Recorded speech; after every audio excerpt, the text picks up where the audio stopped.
La pandémie est-elle en train de transformer le tourisme mondial? Merci Eka Vergopoulos d'être avec nous sur le plateau de TV5 Monde.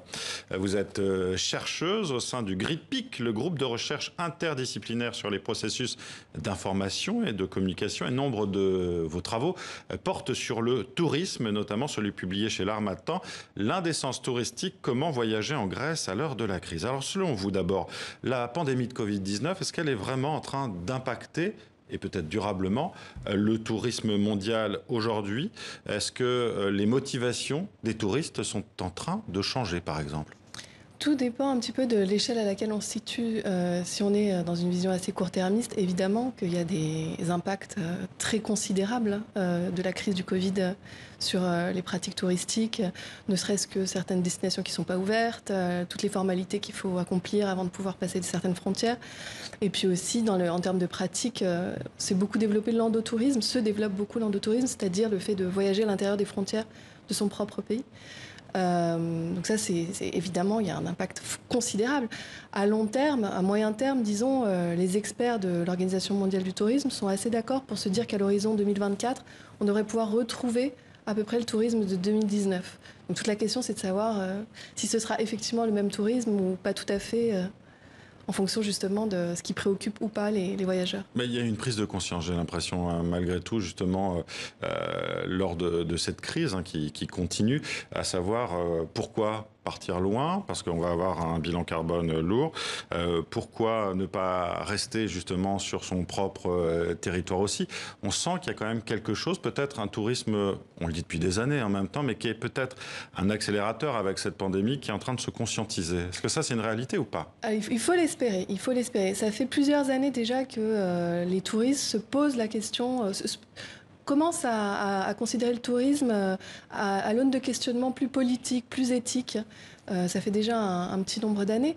Et c'est sûr que l'actualité du Covid on espère en tout cas qu'elle va accélérer ces questionnements-là. Mais d'un autre côté, on parle, je ne sais pas si vous en avez entendu parler, mais du revenge tourism. Le fait d'avoir été... C'est le tourisme de revanche? Qu'est-ce que c'est? C'est le fait d'avoir été sevré de tourisme pendant 1 an et demi et du coup un besoin compulsif, une fois que les frontières sont ouvertes, d'aller consommer massivement le plus possible. Donc on ne sait pas encore très bien dans l'immédiat quelles seront exactement les principales conséquences, mais à terme on peut espérer en tout cas que cette prise de conscience, cette volonté de questionnement va se renforcer. En Europe, on a beaucoup parlé de Venise, désertée par les touristes, de Santorin aussi, et on sait l'impact que peut avoir ce tourisme de masse sur Venise ou sur l'île de Santorin. Enfin, on déverse des milliers de touristes chaque jour, et on a l'impression que de la part des autorités, peut-être qu'aujourd'hui, on va dire attention, on va peut-être mettre des règles, des jauges aussi, parce qu'en plus, il y a aussi tout l'aspect sanitaire, puisque on l'a vu, la crise du Covid n'est pas réglée. Donc voyager dans ces énormes paquebots avec une possibilité de contamination, ensuite dans une ville, il y a tout ça aussi qui entre en compte. C'est-à-dire qu'on l'a dit, on va sans doute vivre durablement avec cette pandémie. Oui, on ne peut pas tout faire reposer sur le dos des touristes. Ce n'est pas aux touristes seulement d'avoir des pratiques qui sont plus responsables. Il faut que les gouvernements aussi, les gouvernements locaux, nationaux, prennent un certain nombre de mesures pour favoriser justement des formes de tourisme qui soient plus raisonnables, plus durables. Mais est-ce qu'ils vont y venir? Moi, je pense à la Grèce, que vous connaissez bien.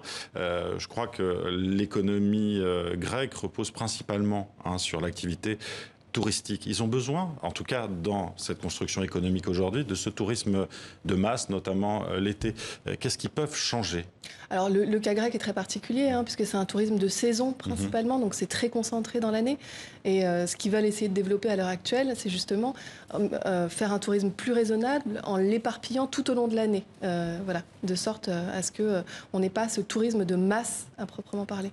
Vous parliez dans votre livre, qui a été publié donc chez l'Harmattan, de cette indécence du tourisme. Qu'est-ce que ça veut dire exactement?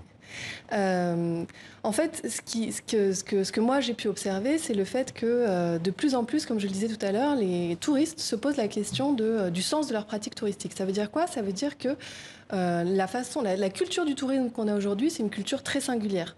C'est une culture dans laquelle le touriste, on l'invite à rester dans sa bulle et à rester un peu aveugle à la réalité des territoires qu'il y a autour de lui. Je vais prendre juste un exemple. C'est le cas des clubs, hein, notamment. Exactement. Voilà. Mais pas uniquement. C'est-à-dire que c'est des choses qu'on va pouvoir retrouver ailleurs. Un exemple assez simple qui est assez parlant, c'est lorsque la Tunisie a voulu faire revenir les touristes après le printemps arabe.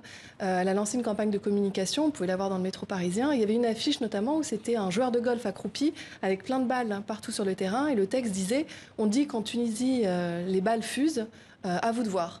Donc très clairement, ce qui était dit ici, c'était vous, touristes, restez dans vos stations, restez de votre côté, restez dans votre bulle. Notre actualité politique, économique, sociale ne concerne que nous. Et on a cette confrontation, enfin, ces deux mondes qui avoisinent et qui ne se touchent pas.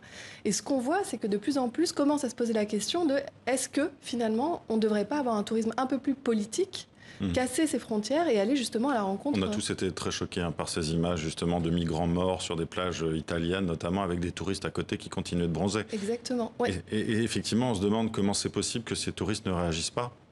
C'est possible dans la mesure où, évidemment, ça fait partie d'une culture touristique, comme je viens de le dire, avec ces deux mondes qui avoisinent. Mais évidemment, avec aussi pour les touristes cette volonté aussi de se dire bon bah j'ai travaillé toute l'année, là je viens ici dans un but purement récréatif et j'ai pas envie de voir le monde qui m'entoure, non? Oui, exactement. Mais c'est vrai que dans ce genre de situation, on aimerait plus que tout que les touristes fassent preuve d'une humanité de bon sens. Et qu'ils aillent au secours des... Je crois que vous aviez vu justement que certains touristes, après avoir vu certains migrants débarquer, justement, revenaient le lendemain peut-être pour aider. Oui, c'était en Grèce. J'avais fait un terrain en Grèce. Et ce qui était particulièrement intéressant, c'est que le guide nous montrait une soupe populaire qui avait été organisée par les migrants, par les habitants du quartier. Et nous disait qu'à chaque fois qu'il passait, ça lui arrivait fréquemment le lendemain de voir un touriste qui était passé avec lui la veille servir la soupe. Et que c'était pour lui une grande satisfaction. Petite victoire.